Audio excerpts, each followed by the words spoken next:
Pemirsa, gara-gara terbakar api cemburu, suami aniaya istri hingga tewas. Ironisnya setelah melancarkan aksinya, pelaku mengamuk di permukiman dan mengancam warga. Selain informasi tersebut, kami juga memiliki rangkaian peristiwa kriminal menarik lainnya yang menjadi pilihan redaksi. Dan berikut kami hadirkan dalam catatan kriminal Berita Satu Sore.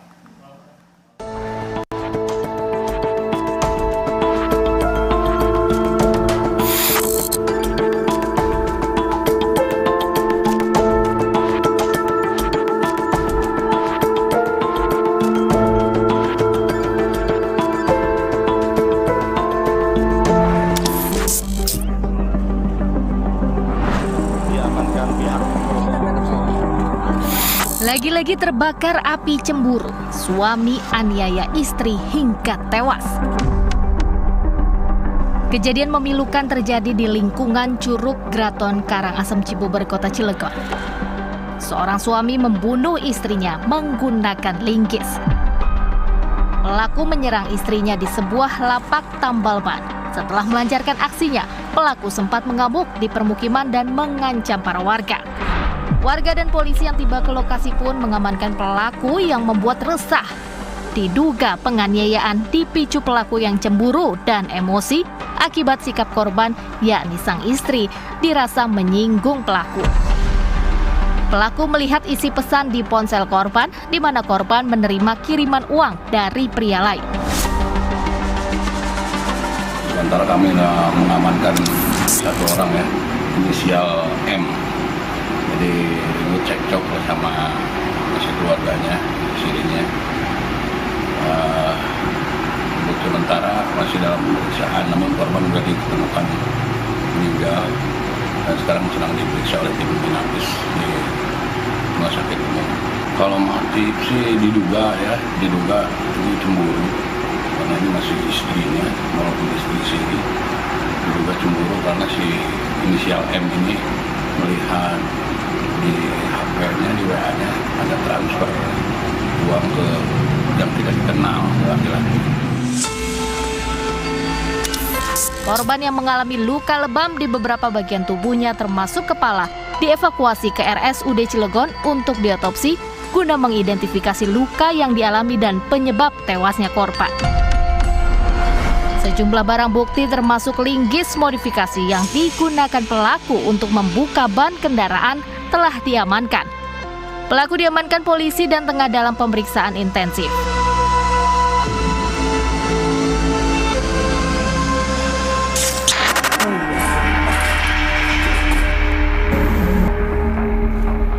Penganiayaan dalam rumah tangga hingga hilangkan nyawa juga terjadi di Sidoarjo, Jawa Timur. Adalah Riyadi yang secara keji membunuh istrinya sendiri di rumahnya di Kabupaten Sidoarjo menggunakan tabung gas 3 kg. Ironisnya, pelaku merekayasa seolah kematian korban karena korban perampokan. Bahkan saat diinterogasi, pelaku sempat bersikukuh telah menjadi korban perampokan rumah hingga istrinya tewas dan mengaku kehilangan ponsel serta uang 20 juta rupiah akibat perampokan itu.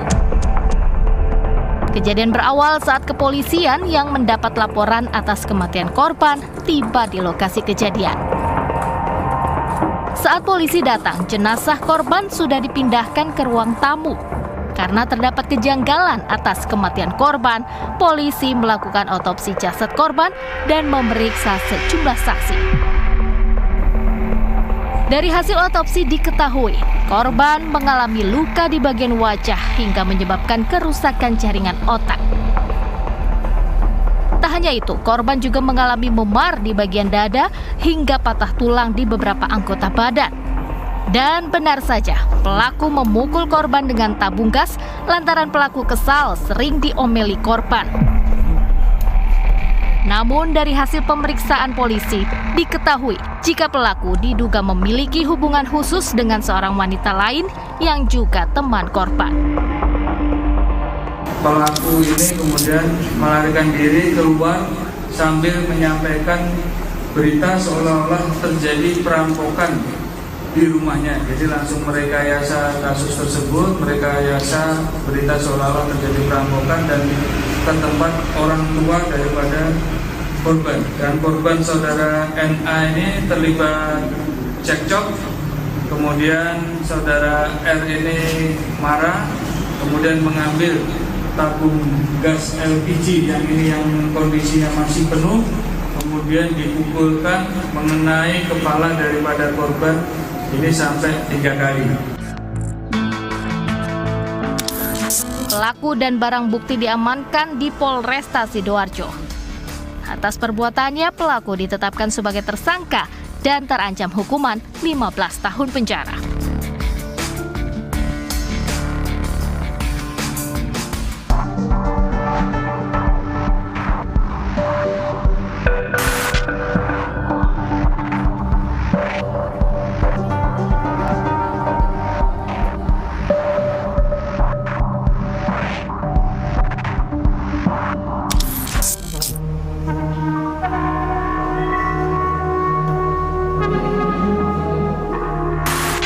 Hanya karena persoalan sepele, gegara emosi, timbullah penganiayaan secara keji.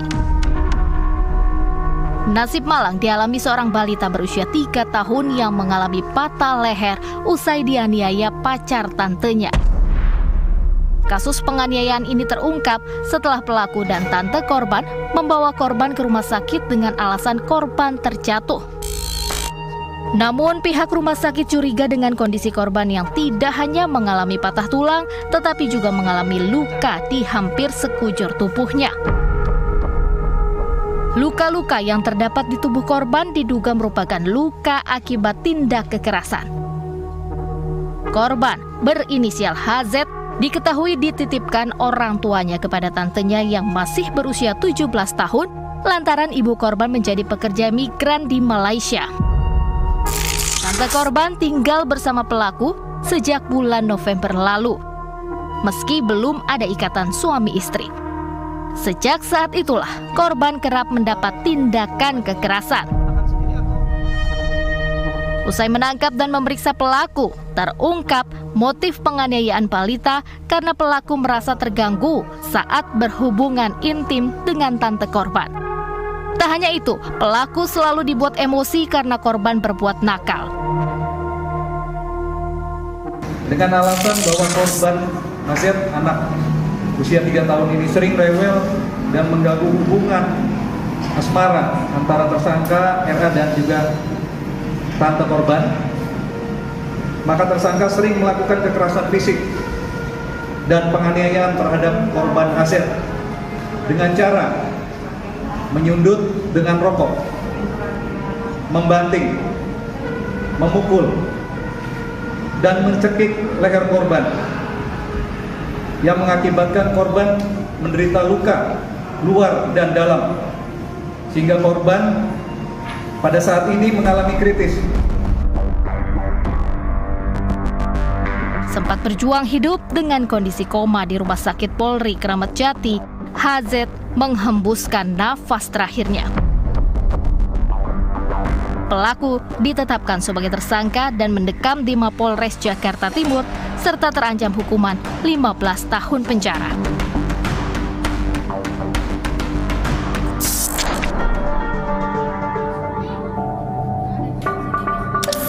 Penganiayaan anak hingga tewas juga terjadi di Penjaringan, Jakarta Utara.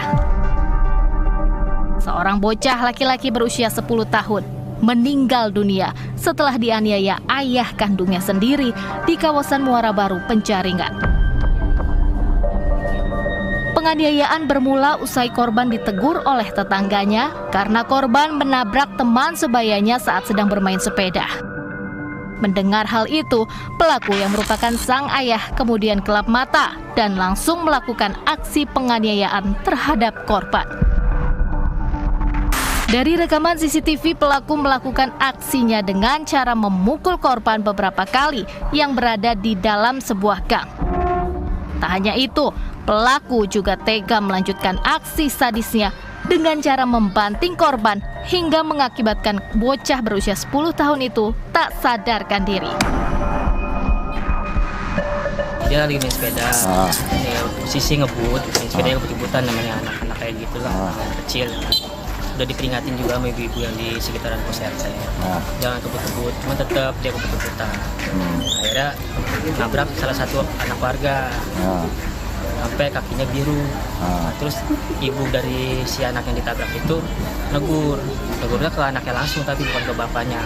Negur ke si yang meninggal ini, si korban, ditegur. Awan nih kamu naik sepedanya gebut sih, kaki si Kausar sampai biru nih. Pas lagi negur si Awan kayak gitu, mungkin bapaknya dengar, langsung dari disamperin sama bapaknya. Ironisnya tidak hanya sekali, korban kerap mendapat penganiayaan dari ayah kandungnya sendiri berkali-kali. Pelaku juga dikenal warga sekitar sebagai orang yang temperamental. Berdasarkan emosi sesaat, spontan, tidak ada motif lain dari ayah kandung tersebut. Tidak ada yang berani untuk melerai karena memang tersangka kebetulan terkenal sebagai seseorang yang temperamen di kampungnya. Beberapa kali pernah melakukan kekerasan terhadap anak ini. Jadi sudah sering terjadi kekerasan ini terhadap anak ini. Setelah melakukan penganiayaan, pelaku bersama dengan tetangganya sempat melarikan korban ke rumah sakit, namun sayangnya nyawa korban tak dapat diselamatkan. Pelaku langsung diamankan polisi dan ditetapkan sebagai tersangka dan terancam hukuman 15 tahun penjara.